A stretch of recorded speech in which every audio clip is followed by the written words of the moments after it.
بعض اس کی نسبت ادریس علیہ السلام، شیس علیہ السلام کی طرف کرتے ہیں، برحق مذہب تھا، لیکن بعد میں آنے والے لوگوں نے یہودی عیسائی کی طرف میں بھی گڑبڑ شروع کی، اور آخر اس کا انجام ہوا ستارہ پرستی پر، ستاروں میں کرشمہ ماننے پر۔ پھر ابراہیم علیہ السلام جب آئے تو ان کے وقت سے دور حنیفیت شروع ہوا، حنیفیت کا دور شروع ہوا، اور جو انشاءاللہ قیامت تک وہ باقی رہے گا۔ مسلمان بھی ملت ابراہیمی پہ۔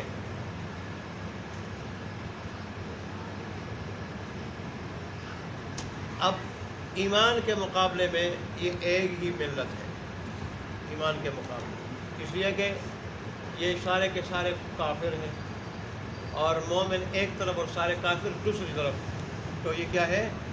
وہ ایمان کے مقابلے میں، مومنوں کے مقابلے میں ایک ملت۔ اس لیے اللہ نے ان کو دو فریق قرار دیا ہے آج کے درس۔ اللہ نے فرمایا کہ ان سب کے درمیان میں قیامت کے دن فیصلہ کروں گا، اور اللہ ہر چیز پہ نگہبان ہے، اس سے کوئی چیز چھپی ہوئی نہیں، کون عیسائی ہے، کون مومن ہے، کون کیا کر رہا ہے۔ آج کی آیات میں اللہ تبارک و تعالیٰ نے سب سے پہلے تو یہ ارشاد فرمایا کہ میری وحدانیت کو اگر جاننا چاہتے ہو، میری کامل قدرت کو اور میری ربوبیت کو، تو اس بات کو دیکھو کہ کائنات میں کوئی چیز ایسی نہیں جو میرے سامنے سجدہ ریز نہ ہوتی ہو، اپنے حال کے مناسب سجدہ ریز نہ ہوتی۔ اس میں مفسرین کے دو گروہ ہیں۔ ایک گروہ یہ کہتا ہے کہ یہاں سجدے سے مراد جو انسان، جانداروں کے علاوہ، انسان اور جنات، فرشتوں وغیرہ کے علاوہ چیزیں، ان کے سجدے سے مراد یہ ہے کہ اللہ نے ان کی جو ڈیوٹی لگائی وہ اس ڈیوٹی کو منوعاً ادا کر رہی ہیں، وہ چیزیں منوعاً ادا کر رہی ہیں۔ سورج کی ڈیوٹی کیا ہے؟ روشنی دینا، صبح نکلنا، شام کو غروب ہونا۔ چاند کی ڈیوٹی ہے رات کو روشنی دینا، ٹی وی روشنی دینا۔ ایسے ہی سیارہ کی ڈیوٹی وہ جو ہے وہ کیا؟ اپنے مدار میں چلنا۔ اور ایسے ہی ہر چیز کی، درختوں کی، ہر چیز کی جو ڈیوٹی اللہ نے مقرر کی ہے، جس کام پہ لگا دیا اس کام پہ لگنا۔ بعض کہتے ہیں نہیں، یہ چیزیں بھی سجدہ کرتی ہیں۔ اللہ جانے کیسا سجدہ کرتی، اپنے مناسب حال سجدہ کرتی، تسبیح بھی بیان کرتی۔ جیسے شاہ ولی اللہ محمد دہلوی رحمۃ اللہ علیہ فرماتے ہیں کہ سورج کے اندر حیات بھی ہے، روح ہے۔ کیا ہے؟ روح ہے۔ اور بھی انہوں نے بڑے اس کے بارے میں ان کی کافاری کی ہے۔ ممکن ہے بعض باتوں تک ہماری سمجھ نہ پہنچ جائے، تو اس لیے اتنی بات کہ وہ کہتے ہیں کہ اللہ تبارک و تعالیٰ نے تقریباً ساری چیزوں میں ایک حد تک شعور رکھا۔ جانداروں میں سب سے زیادہ شعور ہے، اور پھر جانداروں میں انسان، جنات، فرشتہ، ان میں کامل شعور ہے، کامل شعور ہے، ان میں عقل بھی ہے، کامل شعور بھی، اور باقی چیزوں میں بھی ایک حد تک شعور ہے، ایک حد تک۔ دیکھیں اللہ نے قرآن میں دوسرے کا ارشاد فرمایا ہے، وَإِن مِّن شَيْءٍ إِلَّا يُسَبِّحُ بِحَمْدِهِ، کائنات میں کوئی چیز ایسی نہیں جو میری تسبیح نہ بیان کرتی اور تسبیح، وَلَٰكِن لَّا تَفْقَهُونَ تَسْبِيحَهُمْ، لیکن تم ان کی تسبیح سمجھتے نہیں ہو۔ جب اللہ چاہتا ہے تو کسی اپنے نبی کو، کسی ولی کو وہ سنا دیتا۔ اللہ احادیث میں بھی اس کا ذکر ملتا ہے۔ رسول اللہ صلی اللہ علیہ وسلم کا ارشاد ہے کہ نبوت کے ابتدائی دور کے قریبی دنوں میں ایک پتھر تھا، اس کے پاس سے جب میں گزرتا تھا وہ پتھر مجھے سلام کرتا تھا، السلام علیکم یا رسول اللہ کہتا تھا، اور فرماتے تھے میں اب بھی جانتا ہوں اس پتھر کو، اب بھی جانتا ہوں۔ صحیح حدیث میں آیا ہے۔ ایسا ہی بخاری کی حدیث ہے، رسول اللہ نے ایک غزوے سے واپس ہو رہے تھے اور جبل احد کے پاس سے گزرے، تو رسول اللہ صلی اللہ علیہ وسلم نے فرمایا کہ یہ ایک ایسا پہاڑ ہے احد، یہ مجھ سے محبت کرتا ہے اور میں اس سے محبت کرتا ہوں،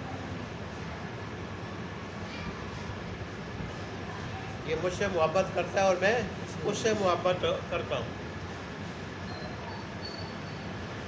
حدیث کے الفاظ ہیں یہ ہم سے محبت کرتا ہے اور ہم اس سے محبت کرتے ہیں. ایسے ہی رسول اللہ صلی اللہ علیہ وسلم کے لیے جب تک ممبر نہیں بنا تھا تو کھجور کا ایک خوش طرح تھا, تر و تازہ بھی نہیں, خوش طرح تھا. آپ اس کے پاس کھڑے ہو کے, ظاہر ہے اس کا ذکر بھی جو صحیح حدیث میں ملتا ہے بخاری مسلم وغیرہ, کہ رسول اللہ اس کے پاس کھڑے ہو کے خطبہ دیا کرتے تھے. اور جب ممبر تیار ہوا تو رسول اللہ صلی اللہ علیہ وسلم نے ممبر پر خطبہ دینا شروع کیا. تو جب پہلی مرتبہ رسول اللہ صلی اللہ علیہ وسلم نے ممبر پر خطبہ دینا شروع کیا تو اس تنے سے چیخنے, چلانے اور رونے کی آواز آئی, اور اس وقت تک وہ خاموش نہیں ہوا جب تک رسول اللہ صلی اللہ علیہ وسلم نے اس کو سینے سے نہیں لگایا. تو یہ بھی اس بات کی دلیل ہے کہ اللہ نے ان چیزوں کے اندر کچھ نہ کچھ شعور رکھا. عبداللہ بن مسعود کی صحیح حدیث میں نہیں آتی ہے کہ رسول اللہ صلی اللہ علیہ وسلم کے ہاتھ میں ایک مرتبہ جو ہے نا سنگریزے تھے, چھوٹے چھوٹے پتھر تھے, اور ان سے جو ہے وہ مکھیوں کی گنگناہٹ کی طرح آواز آ رہی تھی. آواز تو آ رہی تھی, سمجھ نہیں آ رہی تھی. پھر رسول اللہ نے فرمایا کہ اللہ کی تسبیح بیان کر رہے ہیں سنگریزے. اللہ اس طرح کبھی دکھا دیتا ہے. تو قرآن میں کیا اس کا ذکر نہیں ہے؟ پتھروں کے بارے میں اللہ نے فرمایا کہ بہت سارے پتھر میرے ڈر کی وجہ سے لڑک کے گر جاتے ہیں.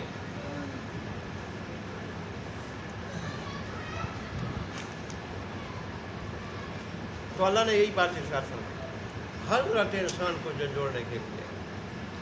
یہ جب ماننے پہ آتا ہے تو سب کچھ مان لیتا ہے بدبخت, اور جب نہیں مانتا تو پھر رب کی بھی نہیں مانتا. تو اللہ نے ایسے مشرکوں اور کافروں کو جو منکر اسلام تھے اور منکر قرآن اور منکر اللہ کے حبیب اور اللہ کی وحدانیت کے تھے, اللہ نے ان کو بات سمجھائی کہ بدبختو, میری ذات تو وہ ذات ہے کہ میری وحدانیت کی کائنات کی ساری چیزیں گواہ ہیں. تم کیوں میری وحدانیت کی گواہی نہیں دیتے ہو؟ زبان سے بھی عملاً بھی. اللہ اکبر.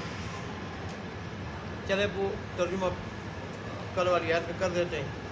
آج کی پھر ترجمے کے ساتھ مزید میں تشریح کی کر دیں گے. ان الذین آمنوا, بے شک وہ لوگ جو ایمان لائے, والذین ہادوا, اور وہ لوگ جو یہودی ہوئے, والصابئین, اور صابی گروہ, والنصارى, اور عیسائی, والمجوسا, اور مجوس آگ پرست, یہ آگ میں کرشمہ مانتے ہیں, اور دو خداؤں کے قائل ہے کہ شر کا الگ, خیر کا الگ, اور اسی طرح نور کا الگ, ظلمت کا الگ. اللہ نے ان کی بھی جگہ جگہ ترتیب فرمائی کہ خدا ہے. والذین اشرکوا, اور وہ لوگ جنہوں نے شرک کیا, ان اللہ یفصل بینہم یوم القیامہ, بے شک اللہ فیصلہ کرے گا ان کے درمیان قیامت کے دن. ان اللہ علی کل شیء شہید, بے شک اللہ تبارک اللہ ہر چیز پہ نگہبان. آگے اللہ فرماتے ہیں علم تری, کہ اے مخاطب تو نے دیکھا نہیں, جانا نہیں, اور اگر نہیں جانا تو اب جان یہ کہ ان اللہ, یہ کہ اللہ تبارک و تعالی یسجد لہ, سجدہ کر رہا ہے اس کے واسطے, من فی السماوات, جو آسمانوں میں ہے, و من فی الارض, اور جو زمین میں ہے, جو بھی آسمان میں ہے اور جو بھی زمین میں ہے, والشمس والقمر, اور اس طرح سورج اور چاند. لیکن سورج کے بارے میں تو صحیح حدیث میں آیا. اور ابو ذر غفاری فرماتے ہیں کہ رسول اللہ نے ایک مرتبہ ارشاد فرمایا کہ ابو ذر غفاری, سورج غروب ہونے کو تھا, کہ آپ کو پتہ ہے کہاں جائے گا ابھی سورج؟ میں نے کہا اللہ اس کا رسول ہی بہتر جانا. کہنے لگے یہ اللہ تبارک و تعالیٰ کے عرش کے نیچے جا کے سجدہ کرے گا, پھر اللہ سے